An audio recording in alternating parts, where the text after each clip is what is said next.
You've just stepped into the Buzzy's Country Store podcast, part-time porch talk, part-time therapy session, and all heart. I'm Chief Larry, and along with your host, J. Scott Ridgell, we're serving up real stories with a Buzzy's twist. Hello, welcome to the Buzzy podcast. I'm J. Scott Ridgell. Doing all the technical stuff is Larry Eberhardt. And with us today, we're very pleased to have my lifelong friend, Pat Woodburn. Known you all my life. I mean, think about that. There's only about a half a dozen of us left. Ever since first grade. Ever since first grade. That's right. Yeah. Remember when I invited you and you said, what are we going to talk about? I said, Pat, we could talk for a couple days about nothing and everything. But I thought, let's just restrict it to your work with the Chronicles, with the Historical Society. Okay. And in turn, we're going to try to encourage people to join this organization. It's a great organization, $50 a year. We'll do the advertisement after. Okay, so what was your first article? Well, it wasn't done intentionally. Back in 1993, the family decided to have a 100-year party for Mary's Hope, which was the Raley farm on Villa Road. Well, Bill Raley and Judy undertook to redo the exterior of the house. It's a Victorian house, just an old farmhouse, but a massive structure. It's really It's one of my favorite. It's impressive houses. from the water, but it looked like an old farmhouse, and Bill really didn't like old things. That's true. He liked new things. That's true. And he decided to put a new facing on the house. And that was in the mid '80s. In the middle of changing out the exterior of the house, he had a heart attack and died, which was of course a major issue for Judy, because here she was left with a store which she knew nothing about, but she was determined to keep it going, really to protect the family, and so she saw that project through. And one of the interesting thing was when Bill was redoing the house, he tore off the front porch, and inside the little roof of the porch, they found a tongue and groove pine board, and on that board was written the names of the men who were building the house. Wow. And it said, "We will dine and sup tonight at the wedding of John Lilburn and Annie Thomas." So now we had a time capsule. Date? Was there a date? It was July of 1893. Get that. And so we had this time capsule, and we did some research and found out who were these people. Well, Lilburn was the builder of the house. The family name, little unusual. We're used to the family name Milburn, but not so much Lilburn, Lilburn. But he was a businessman, and the family was in the area, and he basically bought out his brothers and sisters and bought that farm. And the guy's 40-some years old when he marries Annie Thomas, who happened to be the head seminarian at St. Mary's female seminary. Does that mean she was the boss? She was the boss. Okay. And of course, it was a high school at that time. It wasn't a college. Okay. But it was initially a high school. So we had all that research to do to find out who these people were. And we said, well, wow, it was in 10 years, we'll have a house that's 100 years old. So we ought to throw a party. So we thought about it for 10 years and did it. 93. And Judy pulled it off, like only she could, and we had a great ceremony. And I was asked to talk that day. She had a mass on the front porch. There was 200 people there. Father Carl and Father John Peacock, Father Carl Shimiak, Father John Peacock, they all participated. And at the end, I talked. And who was there but Regina Hammett?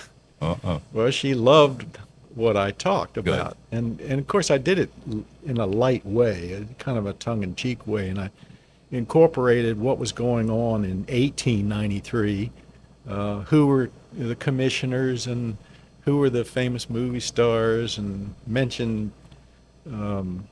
W.C. Fields and et cetera, people Still like got that. a copy?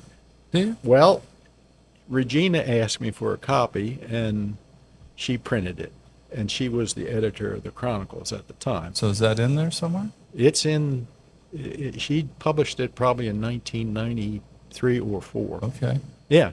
Under Yeah. her name. It's under Regina's. Well, she attributed it to me, Okay. but I didn't bring the copy of that, but it's a picture of the old house is on the front cover of the story. And so that, it was kind of neat I'll look that. Yeah, it was I'll kind of track neat that down. seeing yourself in print. Now, were you a member of the Historical Society back then? I Or- was not. Yeah. I was not. But as soon as you find your name in print, you There join. you go. You join. Well, that's the only way they'll let you look at it. Yeah. Is to write. That's right. Well, it used to be, it was interesting because you couldn't join unless you were invited. And that was back in the time in the 50s. And oh, by the way, this is coming up on the 75th Is it? anniversary for the publication and the society. 55, That right? Charles Fenwick, 51. Yeah. Oh, it's 20. Yeah, I lost you. Yeah, It's yeah. 26. 51, Mr. Fenwick started it, and with a group of others, Fred McCoy was, Oh, yeah. was very involved. And initially, you had to be invited to become a member. But they put out a monthly Chronicles, not four times a year. They did it every month. And it had to have been, difficult to do that. And you know how difficult it is to. Sure. You take on A lot of the old ones were records of baptismal records, or They were you know. old baptismal records. They were things out of the paper that they would find. But like you said, they're doing it every month. Yeah, and some of them were 2 sheets of paper, Yeah. but they would mail it out to the members. But it's all collected and bound, and it's available, and you can go online now if you become a member and get to them, which is great. Interestingly enough, to me, originally the stories that were in there weren't referenced very well. A lot of times, these mostly men who were writing the stories just wrote as if they were the source, Yeah. which I found interesting. Oh, Today we like to source things a Oh, little do better. you guys ever? Yeah, well, I kind of think it's important. Well, I'm amazed at the quality, or not. I shouldn't be amazed, but I mean that, your papers, you've done a lot of work. I mean, gosh, don't. Sometimes it's an adventure when you get into a story. Uh huh.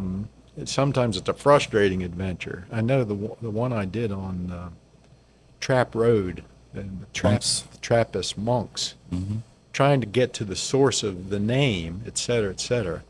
I ended up reading about 3 books to try to get there, and it was still a little frustrating at the end.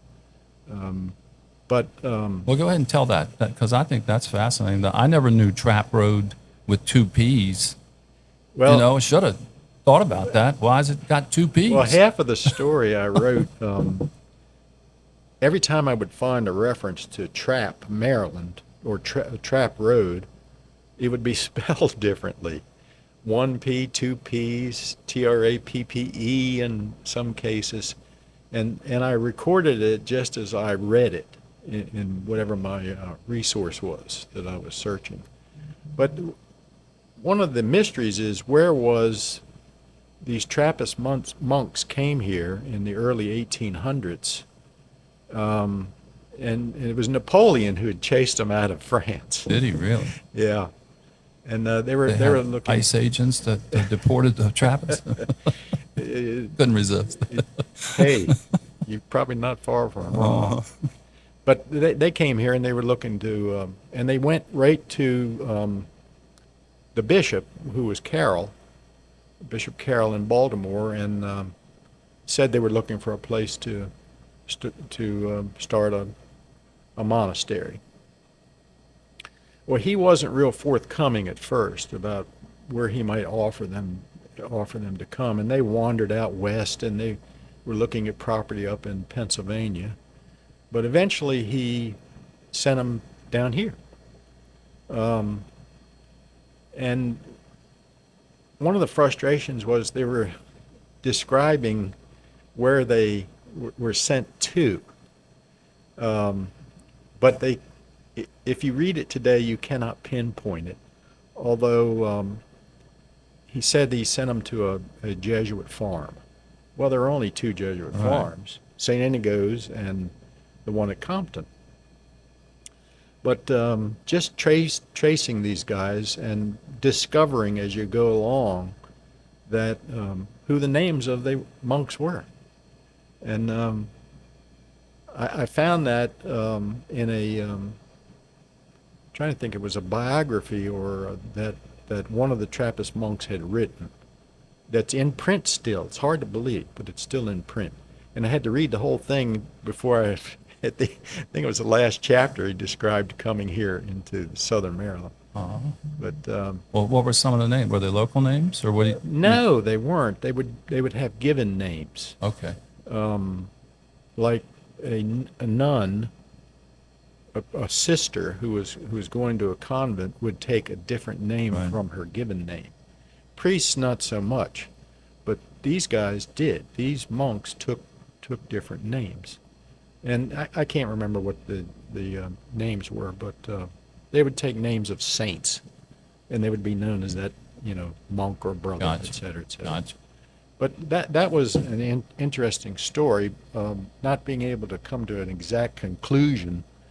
Well, did the Jesuit farm at Webster Field, did that go all the way out to St. Inigo's? I mean, St. Inigo's is named after Ignatius, so was it the didn't monastery? go all the way out, but it was all of Webster Field and all of what we know of as Beachville.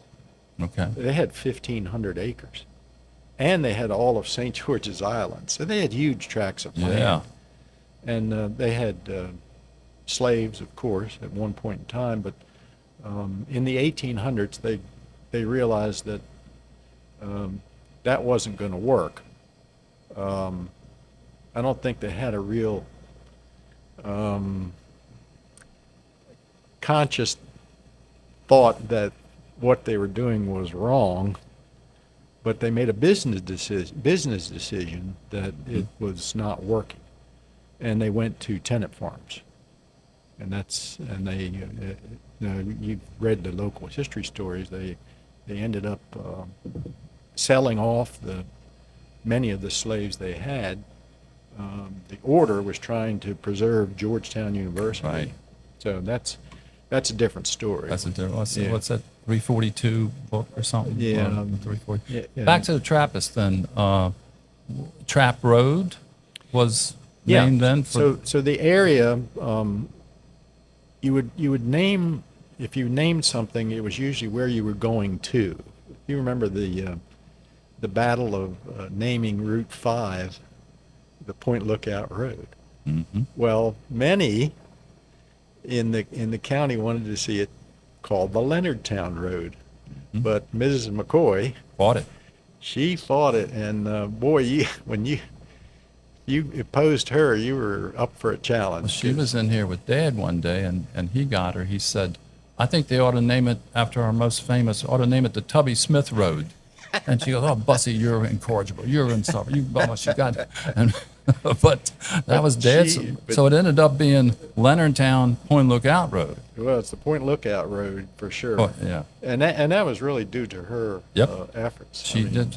When all this business of closing the school, Mom would often say, I wish Beth was still here. Yeah. Beth would take this on. She could organize and She get was things something. done. She was amazing. Amazing person. She organized those 12 kids because Fred was always Not here. someplace working. Yes. Yeah. Yes. We were getting off track, but we would go over there and play. And when they hit the horn when they came around the turn, because it was a blind turn. Yeah. When we heard Fred hit the horn, we'd come home because we knew the fun was over. Fred would come out there and make them work and do this and do that. Right. You didn't do one on the roads. You did some story. I did. I did you? one on St. Mary's County roads. And the Muddy Road. Yes, I remember that. It was amazing. Every time I would research, I'd end up going back to the Woodstock letters. Now, they were a series of letters that the Jesuits published from the 1870s up into the 1960s. And they also were not referenced. They were simply letters, but they were coming from all over the world to Woodstock near Baltimore, and they would be published once a year and sent to Rome. These letters? Yeah, these letters. But in some of the history of Mr. Beitzel and Mrs. Hammett, they were constantly referencing the Woodstock letters. Well, they're actually available online now. Are they really? And it's intriguing. I mean, because when you think of Maryland history, what sources did we have? And for the most part, if it wasn't written in a book in Annapolis somewhere, it's the Woodstock letters. The Jesuits were the ones that were documenting their early history. And they continued to publish these. And they're really, I mean, interesting to read. I just finished a story, which probably won't come out till Christmas, about the demolition and construction of Our Lady's Church in Medley's Neck. I got the story from the 1912 Woodstock letter submission that a priest named Stanton had written. Turns out he was the pastor when they tore down the old church and built the new church. And it just, and this guy was full of bluster and bravado, and well, they had all the knowledge, you know. Sure. The locals were either watermen, farmers, or storekeepers. That's all they were. Mm-hmm. And here these priests came in, and they were well educated. Sure. They had all the knowledge. And they could put it on paper. They could put had it the on time and the means and to do it. Well, in my spare time, I would end up reading a lot of Woodstock letters, especially if they were relative to St. Mary's County. And all these priests that would be sent here to conduct missions or sent here to run a parish for a few years, they would end up writing stories because they would be asked to submit something to the Woodstock letters, et cetera, et cetera. And their constant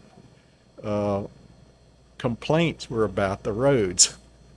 And I had remembered my mother, who grew up on Fresh Pond Neck Road, always said it was nothing but a cow path.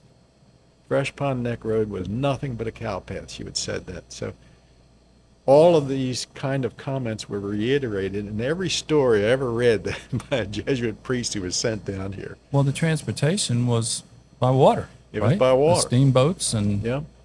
and the roads probably didn't come. Didn't Jason write a good little story here about how 235 came to be, or maybe that was on the railroad? I forget. Could have been. I'm not sure.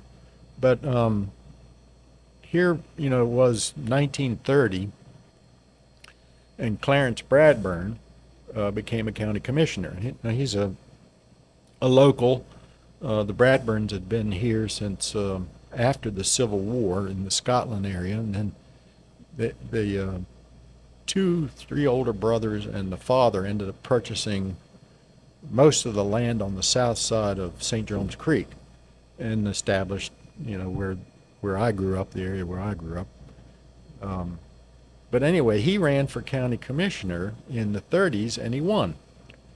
It was shortly after that finally Fresh Pond Neck got tar and chip road. Paved road. Yeah. And that's what it took. It took some kind of influence, political influence, to get your road upgraded. Right. Even when we were kids, the sides of the main highways were gravel. I don't know if you remember that. Sure. They were gravel, and it was much past 1960 when they finally paved the sides of the road. So it spurred Tom Haney, who was a Oh, yeah. he was a Point Lookout ranger and later a deputy sheriff, Right. to say that St. Mary's County suddenly went from the worst roads to the best roads in the state, in his opinion, because the highways were paved and the shoulders were paved, and it was driving around here was a good experience.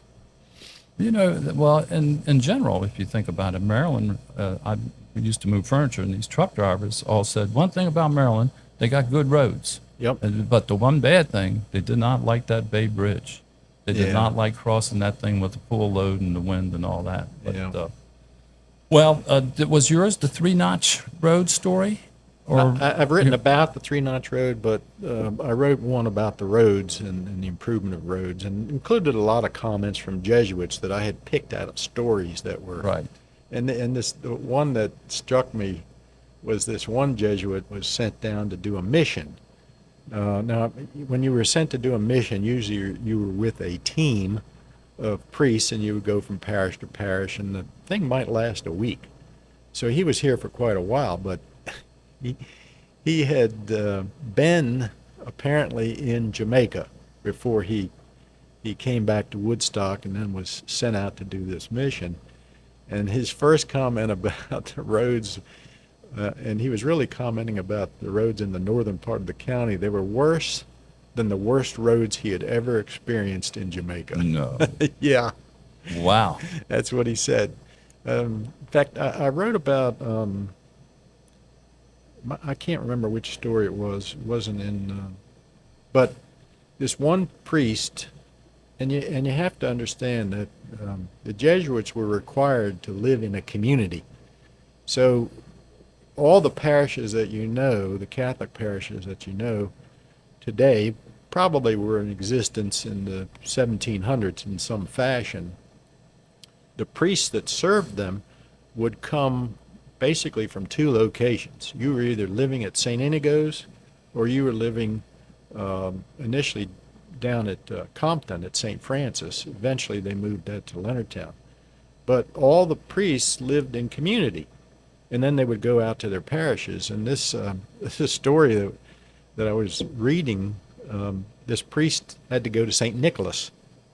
Well, that's on the base, and here he was stationed at St. Inigo's, and he takes off, and it's in the winter, and he's heading up probably across Trap Road or Mattaponi Road, and it's so bad that he decided to stop for the night at a friend's house, or an acquaintance, and it was over where I consider Carrollville, up on the Bay Shore.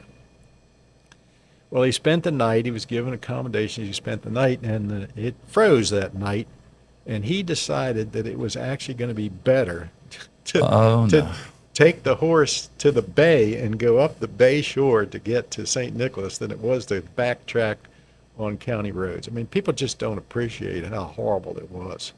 And most of the traffic would go by water. You would travel by water. Dead of winter, you'd still go by water because it was easier. Well, in your story on St. Jerome's, how the mail was delivered, why Yeah. the left side of Fresh Pond is Ridge and the right side is Scotland. Yeah, Yes. they had established a post office at Airedale, and so everyone on St. Jerome's Creek, whether you were on the northern prong or the southern prong, and St. Jerome's Creek, I think Pete Himmelhaber figured out for me there's 24 miles of shoreline. It's massive, really, but they would get their mail. People would go down to their pier and get in their boat and sail to Airedale and get their mail. So when they closed the post office at Airedale, and post offices are come and go all the time. Mm-hmm. Well, you know. Yeah, that's right. But you would sail to Airedale. So when they closed the Airedale post office, the roads had come, and it was more convenient to have a post office up in the Ridge area. Everyone on St. Jerome's Creek didn't want to bother with changing their address. They just moved from Airedale to Ridge, which meant now if you're at the end of Fresh Pond Neck Road, your address is Ridge, but everyone out near the highway was closer to walk to Scotland. And so it was such an oddity. I don't know if there are other things like that in the county, but You know, that to me was an oddity. when they closed Scotland down here, and the young lady who was delivering the mail came in. She had a package too big for the post box, and she comes in, and I said, "How's it going?" And she says, "Oh, it's working my tail off." And I go, "What do you mean?" She said, "I now got to do both sides of Fresh Pond Neck Road." And I said, what are you talking about?" And she said, "Before I only had to do the one side, the Scotland side. Now I have to do the Ridge side." So all those years they were sending 2 delivery trucks, Crazy, one to wasn't do the, and you wonder why the post office Yeah. was losing money. Yep, That was probably a good thing. yep. Hey, not that I have my favorite stories, which I do, the ones that sort of stick with me, and you know the one I'm going to bring up is Donnie Hammett. Oh, yeah. That I reread it, and It was a moving it's- story. It's choked me up again after. And you told me what Pete said about. Yeah. Uh, Pete liked to broke down when I read that That's story. what you to him. said. But Talk about that. Donnie Hammett's parents, Regina and Mike, live in Ridge. She grew up in Great Mills, but he was a Ridge guy. His mother, who I called Aunt Mamie, and my grandfather, Spencer Wilkinson, were brother and sister. Oh, okay. Yeah, so that was, we always felt somewhat close, although we were miles away on the creek. But anyway, Donnie was working hard to get his the rights to the history of St. Mary's County, the book that his mother wrote, to the Historical Society. And one day he came over with all the material for me to expedite handing it off to the Historical Society. And he's standing in my my front yard, and he tells me this story about how he got his name, because they were very connected to family history, and he said there was no Donnie in the family. So Mom, how did I get my name? And she would always say, "Go talk to your father." So it was nearly on his father's deathbed that he told him the story. And he had gone, Mike Hammett was in World War II, and he was over in the Pacific in some tough action. And he was quite happy with his Catholic upbringing, so every time that there would always be a chaplain with him, he'd hold a mass, Mike would go. And he noticed this other soldier was going to mass too. And he described, mass would be held on the hood of a Jeep. But these 2 men became friends, Mike and a man named Donald. Never gave his last name. In fact, he never revealed his last name to Donnie. But one night, they were in their foxhole, and sergeant came and yelled, "Hammett, it's your turn to be on point." He had to go out. He had to leave the comfort of the foxhole and go out on point to be on guard duty that night. Well, sure enough, a mortar round comes in, kills every man in the foxhole, including his friend. And anyway, so Donnie says, "Oh, so you named me after your friend." And his father elaborated, "Well, his older brother, Mike Jr., was born first, and then when it came time for Donnie's birth, which I believe was 53, he had carried, Mike had driven Regina to the hospital, and of course men weren't allowed in the delivery room. You and I probably saw the birth of all of our children. I know I did, experienced the birth, but they couldn't in the 50s. Wasn't allowed. So Mike says he's waiting patiently for young Donald to be born, and he realized that there were some nurses and other people running toward the operating room. toward the delivery room. So it turns out that Donnie was breech. He was coming out feet first, and that's not good. And they had a really difficult time birthing him. And I believe it was Dr. Bean, he said, who was performing the delivery. And Donnie was blue when he came out. And eventually, Dr. Bean took this little baby boy and laid him on a coal gurney. And that kind of awakened him. And things improved from there. So Donnie says, okay, so you name me after your friend Donald. And his father said, well, at the time that I knew something was wrong, he said, I prayed to my friend Donald. And boy, that was a stunner. And I was able to write it in a way that was almost as stunning as when he told me. Yeah, you Yeah. saved it. You did it just right. Yeah, well, and anyway, it's neat when you can do that. Yes. And you know the other thing about that article? It's one of your shortest.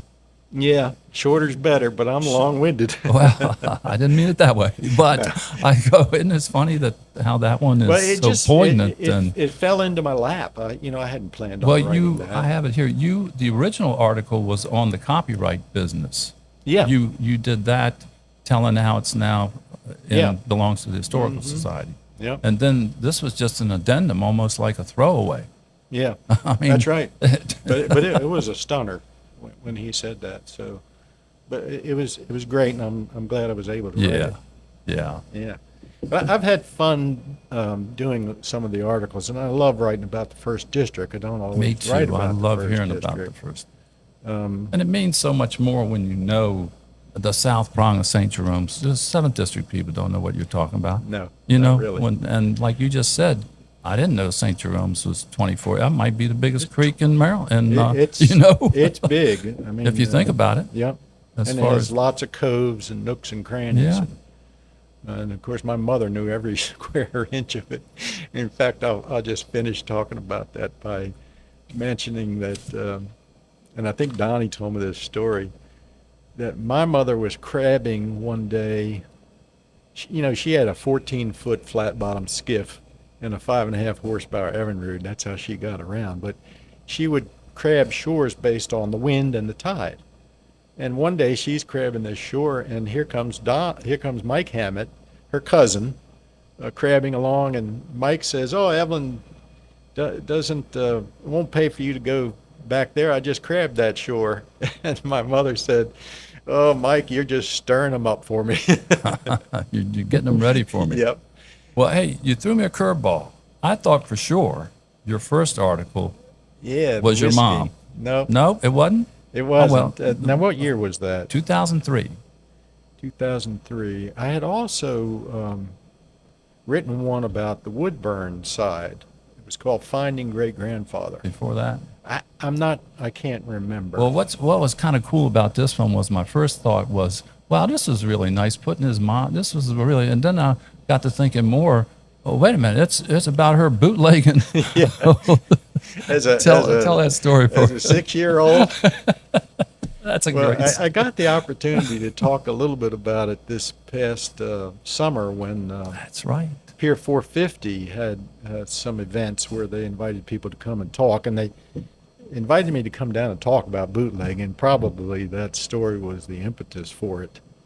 But, I mean, my mother was she was 77, 78 years old when she tells me this story. I mean, I didn't know it from childhood, but there was no more stigma with her. And with many of the locals, even today, there's stigma attached to thinking, well, you're a bootlegger. But I just looked at it differently.